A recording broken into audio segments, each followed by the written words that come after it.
Hello students, आज हम Hindi grammar का चैप्टर 3 जिसका हेडिंग है शब्द रचना, उसको मैं आपको एक्सप्लेन करूँगी। शब्द रचना, किसी शब्द से कई अर्थों की अभिव्यक्ति हेतु नए शब्द बनाए जाते हैं। इस प्रक्रिया को शब्द रचना कहते हैं। ये इसकी परिभाषा है। शब्दों की रचना 4 प्रकार से होती है। फर्स्ट है उपसर्ग लगाकर, सेकंड प्रत्यय लगाकर, थर्ड संधि द्वारा और फोर्थ समास द्वारा। उपसर्ग तथा प्रत्यय, उपसर्ग और प्रत्यय दोनों शब्दांश हैं। इनमें अंतर यह है कि उपसर्ग शब्द के पहले आता है, जैसे अवगुण, अ प्लस गुण इक्वल टू अवगुण।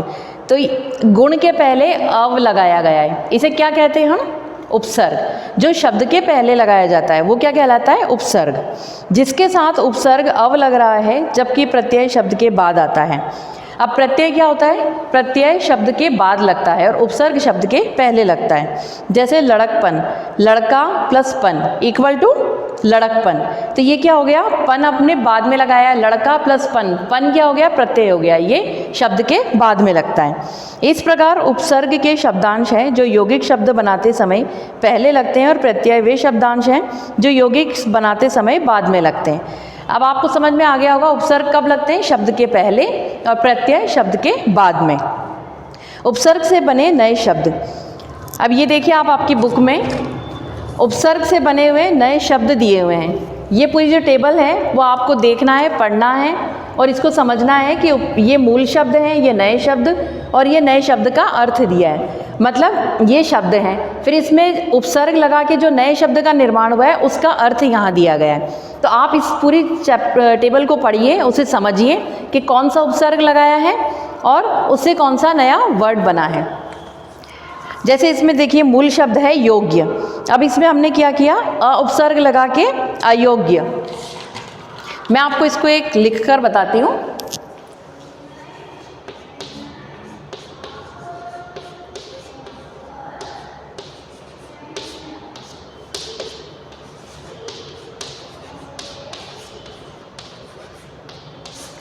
ये अ है उपसर्ग, योग्य एक शब्द है। तो जब अ उपसर्ग लगा दिया हमने योग्य के आगे, तो क्या बन गया? अयोग्य। एक नए शब्द का निर्माण हो गया। यही आपको पूरी टेबल में कुछ शब्द दिए हैं और उपसर्ग दिए हुए हैं जो ऐड हुए हैं इसमें, और उससे जो नया शब्द बना है वो दिए गए। तो आप इसे पढ़िए और समझिए। ध्यान दीजिए कि बाईं ओर के शब्दों के पहले अ जोड़ देने से नए शब्द बने हैं। इन नए शब्दों का अर्थ बदल गया है। इन शब्दों में अ को जोड़ देने से नए शब्दों के अर्थ में नहीं या बिना जुड़ जाता है। अब जैसे योग्य, योग्य मतलब लायक या किसी काम का इंसान, और अयोग्य मतलब क्या होता है? किसी काम का नहीं। अयोग्य मतलब किसी लायक नहीं। तो अ लगाने से क्या हुआ? शब्द का अर्थ बदल गया, मतलब चेंज हो गया। अब इसमें नेक्स्ट पेज में भी आपको एक देखिए, नेक्स्ट पेज में आपको वापस एक टेबल दी हुई है जिसमें मूल शब्द हैं, फिर नए शब्द और फिर नए शब्द का अर्थ। जैसे इसमें दिया हुआ है फल, और उसके आगे हमने कौन सा उपसर्ग लगाया? स। फल मतलब क्या होता है? परिणाम, किसी भी चीज़ का नतीजा, परिणाम, कि हमें इस चीज़ का ये फल मिला। अब उसमें हमने स वो उपसर्ग लगाया आगे, तो क्या बन गया? स प्लस फल इक्वल टू सफल। तो सफल का क्या मतलब होता है?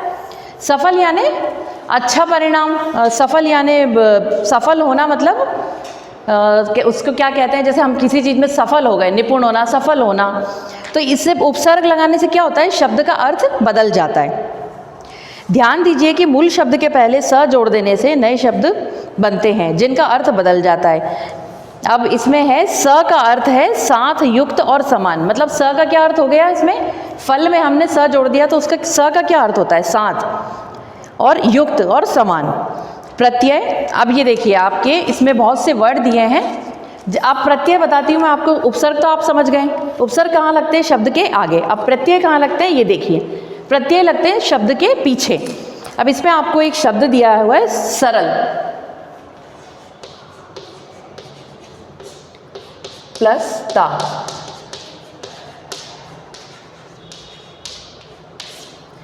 सरल एक वर्ड है, ता हमने इसमें प्रत्यय जोड़ दिया, तो उसके जोड़ने से सरल प्लस ता इक्वल टू कौन सा वर्ड बना? नया, सरलता। इसी तरह इसमें स्वतंत्र प्लस ता स्वतंत्रता, प्रसन्न प्लस ता प्रसन्नता, नम्र प्लस ता नम्रता, इसी तरह विनम्र प्लस ता विनम्रता। ऐसे बहुत से वर्ड हैं जिसमें हमने ता प्रत्यय लगा के क्या करा, नया शब्द बनाया।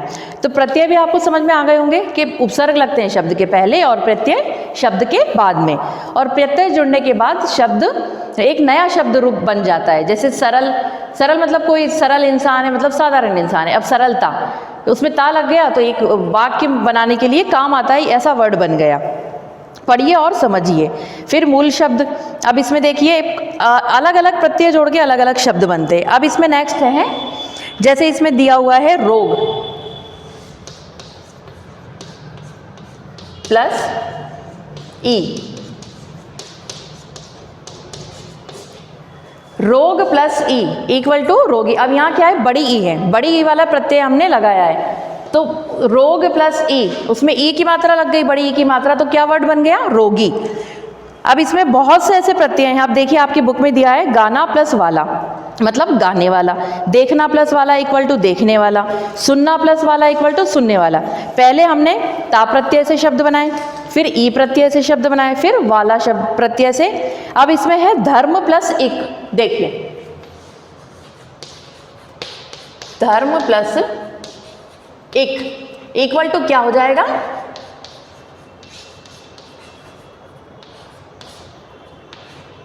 धार्मिक।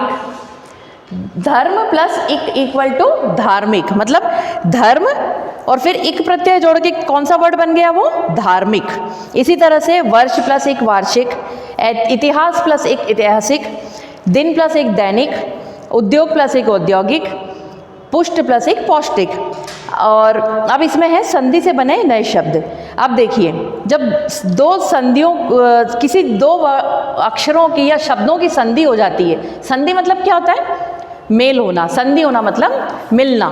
तो दो शब्दों की जब संधि होती है तो उससे कौन सा नया वर्ड बनता है, वो मैं आपको बताती हूँ।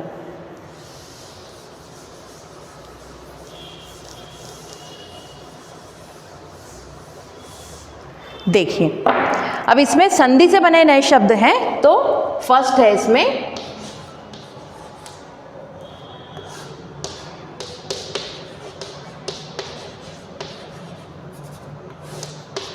हिम प्लस आलय। हिम क्या होता है, आप मालूम है हिम का अर्थ क्या होता है, हिम मतलब बर्फ, हिम किसको कहते हैं, बर्फ को। और आलय, आपने देखा होगा पर्यायवाची शब्द पढ़े होंगे, उसमें हिम, बर्फ को हिम भी कहा जाता है, मतलब इन दोनों के एक ही अर्थ होते हैं। और आलय, आलय किसका पर्यायवाची है, घर का, गृह, भवन, आलय। तो हिम प्लस आलय मतलब बर्फ का घर, उसे हम क्या कहेंगे, हिमालय। हिम प्लस आलय जुड़ के क्या हो गया, हिमालय। मतलब हिम में आलय जोड़ा तो हमारा एक नया वर्ड बना हिमालय। इसी तरह से देव प्लस इंद्र देवेंद्र, सु प्लस आगत स्वागत, निह प्लस मूल निर्मल, निह प्लस मल निर्मल, पौ प्लस अन पवन। अब समास से बने नए शब्द। अब अभी आपने संधि से बने नए शब्द देखे थे, अब बनाएंगे हम समास से बने नए शब्द। तो देखिए, समास से बने नए शब्द कौन से होंगे, एक जैसे है राजा का कुमार, राजा का कुमार। अब राजा का कुमार का क्या अर्थ हुआ, राजा कौन होता है, राजा, उसका बेटा, कुमार मतलब, कुमार पहले कहते थे अपने पुत्र को या अपने बेटे को, तो राजा का कुमार कौन हो गया,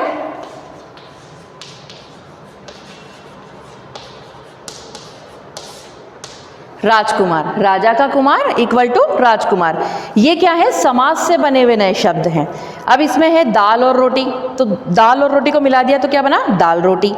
देश में वास करने वाला मतलब हमारे देश में निवास करने वाला, वास करने वाला मतलब रहने वाला, तो वो क्या वर्ड बन जाएगा, देशवासी। इसी प्रकार आपने देखा हिंदी के बहुत से शब्दों, दो शब्दों के मेल से बने हैं। जैसे हिंदी में राजकुमार हो गया, और दाल रोटी, देशवासी, भारतवासी मतलब भारत में निवास करने वाले, ये कैसे वर्ड हैं, समास से बने हुए नए शब्द। तो हिंदी में बहुत से ऐसे शब्द हैं जो समास के, सामासिक शब्द हैं जो दो शब्दों के मिलान करने से बने, मतलब दो शब्दों के मिलने से बने।